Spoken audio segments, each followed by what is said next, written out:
भक्तावर करणी होती, पण मच्छिंद्रनाथांच्या कृपेने पूर्ण सुटका झाली. अवधूत चिंतन श्री गुरुदेव दत्त. दत्तगुरूंच्या कृपेने तुमच्या सर्व मनोकामना पूर्ण व्हाव्यात, अशी गुरुचरणी प्रार्थना करून आजच्या व्हिडिओला सुरुवात करूया. प्रस्तावना. बंगालच्या काही भागांमध्ये करणी विद्या अजूनही गुप्तपणे प्रचलित आहे. या विद्येचा परिणाम अत्यंत भयानक असतो. माझ्यावर झालेल्या अशाच एका बंगाली करणीच्या प्रकोपातून मला बाहेर काढणारे होते ते बडे बाबा मच्छिंद्रनाथ महाराज.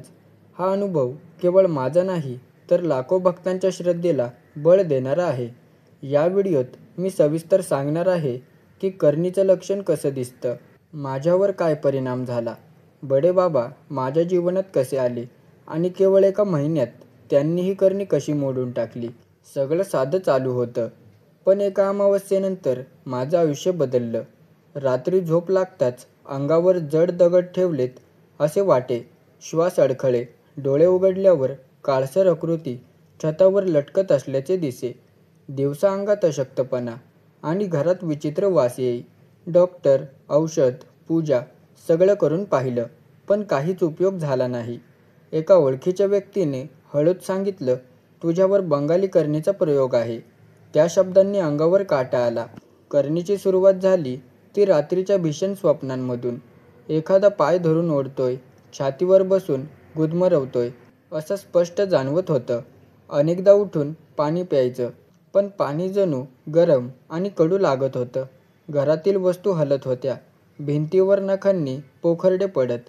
ही केवळ कल्पना नाही, तर खरंच सत्य अनुभव आहे, कारण माझ्या डोळ्यांसमोर हे घडत होतं. जेवणाचा तिरस्कार वाटू लागला. वजन झपाट्याने कमी झालं. त्या काळात मी दररोज मृत्यूची भीती घेऊन जगत होतो. सगळ्यात भयानक अनुभव एका पावसाळी रात्रीचा होता. वीज चमकली आणि खिडकीतून एक काळी आकृती घरात शिरली. तिचे डोळे लाल आणि तोंडातून धूर निघत होता. मी ओरडण्याचा प्रयत्न केला, पण आवाजच फुटला नाही. ती माझ्या पलंगाजवळ आली, कानाजवळ कुजबुजून, तू माझ्यापासून सुटू शकणार नाही. त्या क्षणी माझी शुद्ध गेली. सकाळी उठलो तेव्हा शरीरावर निळे ठसे होते, जणू कोणीतरी जोरात पकडलं होतं. या भयातून वाचण्यासाठी अनेक ठिकाणी धाव घेतली, पण कुणी म्हणायचं मोठी पूजा कर, कुणी म्हणायचं तांत्रिकाकडे जा, मात्र कुणालाही करणीचं मूळ सापडत नव्हतं. एक दिवस गावातल्या एका वयोवृद्धाने सांगितलं, सावरगाव मायंबा समाधीस्थानावर जा, बडे बाबांच्या कृपेनेच ही करणी मोडेल. त्या शब्दात इतकी खात्री होती की मी दुसऱ्या दिवशी पहाटेच समाधीस्थानाकडे निघालो. सावरगाव मायंबा समाधीस्थानावर पोहोचताच मनात एक अनोखी शांतता पसरली. धुनीसमोर बसताना शरीर हलकं झालं, पण जेव्हा मी समाधीला डोकं टेकवलं तेव्हा डोळ्यासमोर करणी करणाऱ्याचा चेहरा झळकला. एक वृद्ध स्त्री, डोळ्यात द्वेष. त्या क्षणी समाधीसमोर जणू अदृश्य हात उचलला गेला आणि माझ्या कानात आवाज आला, भिवू नकोस, आम्ही आहोत. समाधीस्थानावरून परतल्याच्या रात्री मला वेगळाच अनुभव आला. झोप लागल्यानंतर अंगावर तीच काळी सावली पुन्हा बसली, पण यावेळी तिचा चेहरा अधिक विकृत दिसत होता. ती हातात काळा दोरा आणि हाडांचा हार घेऊन मंत्र पुटपुटत होती. अचानक खोलीत धुपासारखा सुगंध दरवळला आणि एक तेजस्वी प्रकाश दिसला. सावलीने ओरडून माझा गळा सोडला आणि मागे सरकली. तो प्रकाश माझ्या डोळ्यात झळकत असताना मी बेशुद्ध पडलो. दुसऱ्या दिवशी उठल्यावर अंगावर लालसर फोड होते, जणू कुणी गरम लोखंडाने भाजले. मी पुन्हा समाधीस्थानावर गेलो. पुजाऱ्यांनी माझ्या जखमा पाहून सांगितलं, करणी करणारी शक्ती शेवटचा प्रयत्न करते. बाबा लढत आहे, पण तुलाही जप वाढवावा लागेल.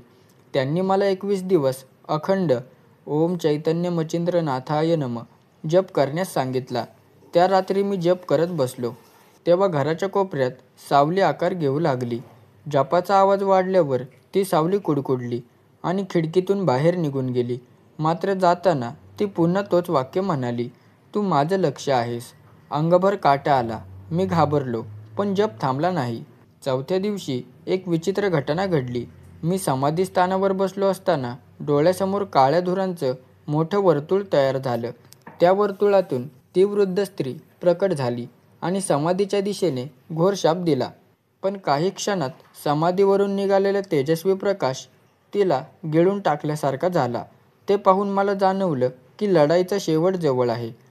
त्या रात्री स्वप्नात बडेबाबा स्वतः आले. त्यांनी पांढऱ्या वस्त्रामध्ये कपाळावर भस्म लावून हातात त्रिशूळ घेत माझ्याकडे पाहिलं. त्यांनी त्रिशूळाने हवेत 3 वेळा चिन्हे काढली आणि माझ्या भोवती प्रकाशाचं कवच तयार झालं. बाबा म्हणाले, तुझ्या आयुष्यात आता अंधाराचा वास नाही. उद्या पहाटे समाधीवर ये. पहाटे मी समाधीस्थानावर गेलो तेव्हा पुजाऱ्यांनी आधीच धूप, नारळ आणि फुलांची पूजा तयार ठेवली होती.